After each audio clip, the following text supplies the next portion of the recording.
BNP consensus কমিশনে যে note of dissent গুলো দিয়েছে, আমি সেগুলোকে বলবো নোট অফ ডিসেন্ট নয়, নোট অফ চিটিং।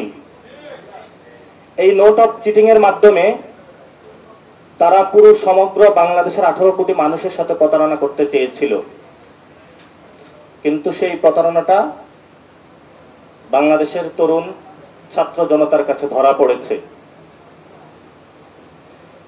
তারা কেয়ারটেকার গভর্নমেন্টের ওই জায়গা হলো তারা ভেটো দিয়েছে, অথচ তারা একটা সময় এটা চেয়েছিল।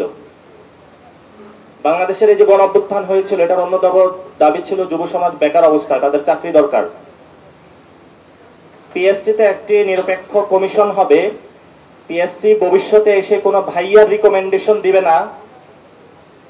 আমরা একটি নিরপেক্ষ পিএসসি চেয়েছিলাম, কিন্তু বিএনপি ওইখানে নোট অফ ডিসেন্ট দিয়ে রেখেছে, কারণ ভাইয়ার কলে সেখানে হলো তাকে নিয়োগ দিতে হবে। সেজন্য বাংলাদেশে আর কোনো ভাইয়াগিরি চলবে না।